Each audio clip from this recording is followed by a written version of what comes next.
अस्सलाम वालेकुम वरहमतुल्लाहि वबरकातुहू। मेरे प्यारे बहन भाइयों को मिस्ताशा एक्सपीरियंस के चैनल पर एक बार फिर से खुशामदीद। उम्मीद करती हूँ आप सब खैरियत से होंगे। ख़ास करके मेरी प्यारी हामला बहनों के लिए बहुत सारी दुआएं हैं। अल्लाह पाक इन सब के हमल की हिफाजत फरमाए और इन सब की जो ख्वाहिशात हैं अल्लाह पाक उनको पूरी फरमाए। आप सब मिसाशा एक्सपीरियंस को भी दुआ में बहुत सारा याद रखा करें। आज का टॉपिक उन प्यारी हामला ख़वातीन के लिए है जिनके बहुत सारे कमेंट्स आ रहे थे मेरे पास, और मोस्टली मैं देखती रहती हूँ सोशल मीडिया प्लेटफॉर्म पे भी ज़्यादातर बेटा पैदा होने के लिए जो ख्वाहिशमंद रखती हैं ख़वातीन, उनके लिए अपना आज़माया हुआ अमल मैं बताने वाली हूँ और डिटेल में बताने वाली हूँ। पूरी वीडियो आप लोगों ने देखनी है, इसके बिल्कुल भी नहीं करना है, क्योंकि मैं आप लोगों को अपना एक्सपीरियंस शेयर करने वाली हूँ। जैसा कि आप लोगों को पता है कि मैं अपनी पूरी वीडियो में अपना एक्सपीरियंस ही बताती हूँ। तो आप लोगों ने सबसे पहले तो चैनल को सब्सक्राइब कर देना है, बेल आइकन प्रेस कर देना है और इस वीडियो को शेयर बहुत सारा करना है और लाइक और कमेंट्स करना बिल्कुल नहीं छोड़ना, क्योंकि मैं चाहती हूँ मुझे भी मोटिवेशन मिले। जब आप लोग कमेंट्स करते हैं तो मुझे बहुत मोटिवेशन मिलती है। तो हमल के दौरान एक सूरे और एक वजीफ़ा कह लें आप, वो दो मैं चीज़ें बताने वाली हूँ आप लोगों को कि क्या क्या पढ़ना है। जैसा कि आप सबको पता होगा, अगर तो नहीं पता तो आप लोग मेरी प्रीवियस वीडियोस में देख सकते हैं कि मेरे पास औलाद होने का वजीफ़ा मैंने आप लोगों को बताया हुआ, जो कि मेरा अपना आज़मूदा है, अपना अमल करदा तजुर्बा है उस वजीफ़े से। तो उस वजीफ़े में सूरह मोहम्मद भी शामिल था। तो बेटा पैदा होने के लिए तो ख़ास करके अगर नियत के साथ आप बेटा पैदा होने के लिए, वैसे तो वो वजीफ़ा औलाद के लिए था तो उसमें वो शामिल था, तो माशाल्लाह अल्हम्दुलिल्लाह मुझे बेटा ही हुआ।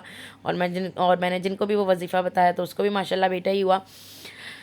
लेकिन चूँकि मोहम्मद जो है एक बहुत पावरफुल सूरह है, ख़ास करके वो बनी ही सूरह है, बेटा पैदा होने के लिए ही वो सूरह जो है पढ़ते हैं, हामला ख़वातीन पढ़ती हैं, तो उसमें बहुत मुफीद है, बहुत मुजर्रब सूरह है सूरह मोहम्मद जो है। तो जो वजीफ़ा कर रहे हैं वेल एंड गुड, और जो वैसे ही बेटा चाहते हैं तो वो तब भी सूरह मोहम्मद को अपने 9 मंथ्स का हिस्सा बना लें। 9 मंथ के टाइम पीरियड में सूरह मोहम्मद रोज़ एक मरतबा लाजमी पढ़ा करें, पढ़ के दुआ किया करें कि अल्लाह पाक मुझे बेटा अता करे। जिनको बेटा नहीं है तो वो लाजमी मांगें, पहली बात। दूसरी बात, एक और मैं बहुत इंपॉर्टेंट चीज़ आप लोगों को शेयर करने वाली हूँ, अभी स्क्रीन पर आएगा, जो कि मैं बताने वाली हूँ कि एक और कौन सी चीज़ पढ़नी है, कब पढ़नी है, कैसे पढ़नी है और कितनी बार पढ़नी है।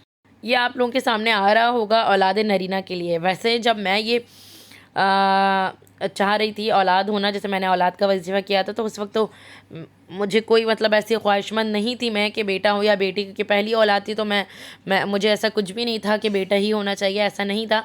मैं बस चाहती थी कि बेटा हो जाए या बेटी हो जाए, कुछ भी हो जाए, साथ खैरियत के साथ हो जाए।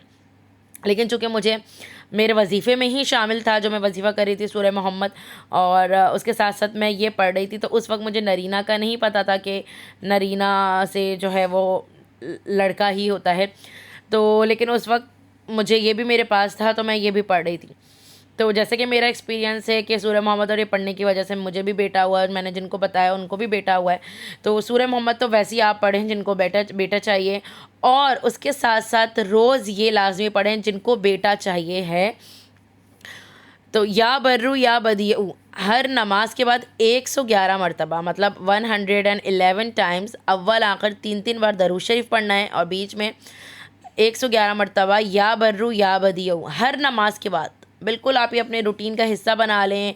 आप चाहे 4 वक्त की नमाज़ पढ़ रही हैं या पूरे 5 वक्त की पढ़ रही हैं, जितने वक्त की भी पढ़ रही हैं, जब पढ़ रही हैं आप वो नमाज के बाद लाजमी ये पढ़ें, दिल में नियत करके पढ़ें कि अल्लाह पाक इसके वसीले से मुझे बेटा ही अता करे, इस दुआ के पढ़ने से, इस वजीफ़े के करने से मुझे बेटा अता करे। और सूरह मोहम्मद को भी रोज़ एक मरतबा कंटिन्यू रखें। ये दोनों चीज़ें आप लोगों ने लाजमी कर लेनी है। बहुत बहुत बहुत मुफीद और मुजरब है। लेकिन हर बार मैं आप लोगों को अपनी हर वीडियो में कहती हूँ कि अक़ीदा ईमान का होना बहुत बहुत बहुत ज़्यादा ज़रूरी है। आप अल्लाह पाक से जो चीज़ अक़ीदा ईमान के साथ, अच्छी नीयत के साथ दिल से मांगेंगे, अल्लाह पाक आपको ज़रूर नवाजेगा। तो ये मेरा अपना पर्सनल एक्सपीरियंस है जो कि मैंने आज आप लोगों को बताया है। उम्मीद करती हूँ बहुत आप लोगों को फ़ायदा हुआ होगा पहले भी, और इंशाल्लाह आगे भी होगा मेरी वीडियो से। तो मिसाशा एक्सपीरियंस को बहुत सारा दुआ में याद रखें। इंशाल्लाह मिलते हैं नेक्स्ट अच्छी वीडियो में और मज़ीद अच्छी अपडेट के साथ। इस वीडियो को शेयर बहुत सारा करें। ابھی کے لیے اجازت دیں، اللہ حافظ۔